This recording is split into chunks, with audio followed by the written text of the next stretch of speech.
시민 휴식처로 각광받고 있는 울산대공원은 울산의 이미지를 공업도시에서 공원도시로 바꿔놓는 계기가 됐습니다.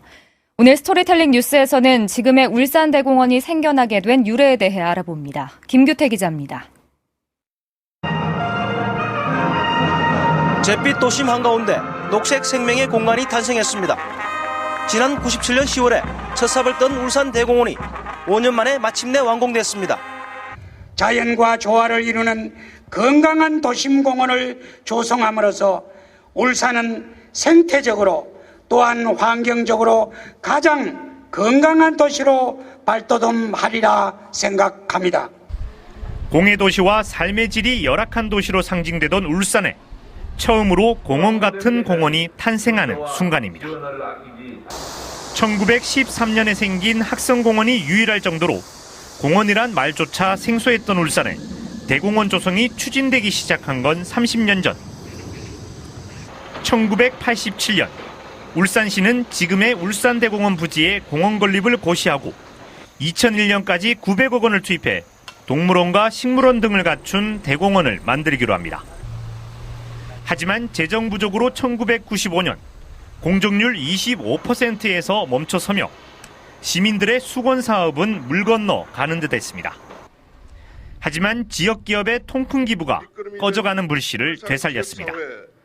고 최정현 SK그룹 회장이 대한석유공사 때부터 30년 동안 SK를 사랑해준 시민들과 이윤을 나누고 싶다며 심항구 시장에게 공원 조성을 제안합니다.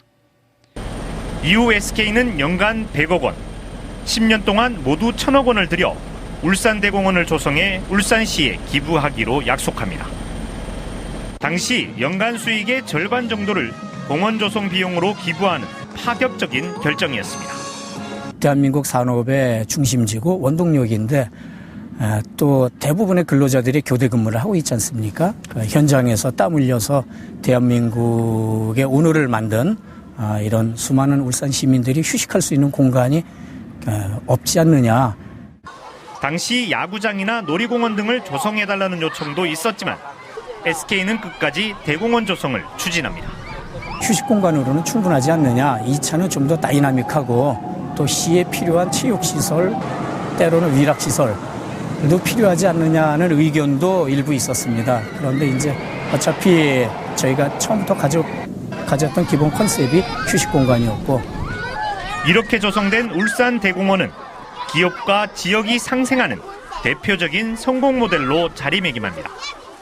특히 이곳 울산대공원의 조성은 공원 불모지 울산을 공원 천국으로 바꾸는 계기가 됩니다.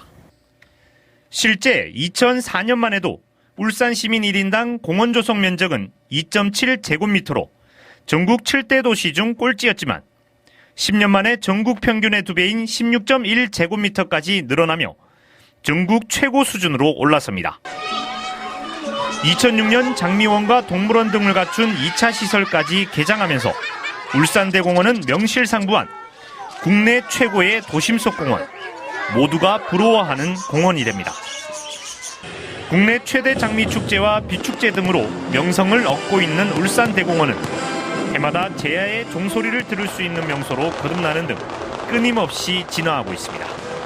환경에너지관을 어린이들이 체험할 수 있는 그 놀이장을 만들든지 체험관을 만들어서 변경할 그런 계획으로 있고요. 대공원 안에 전기차 세대를 이제 운행을 해서 아주 이쁜 캐릭터를 입혀서 잘 운행할 수 있도록 그럴 계획입니다. 울산 시민들의 최고 휴식처인 울산대공원은 기업과 울산 시민이 함께 만들어낸 최고의 작품입니다.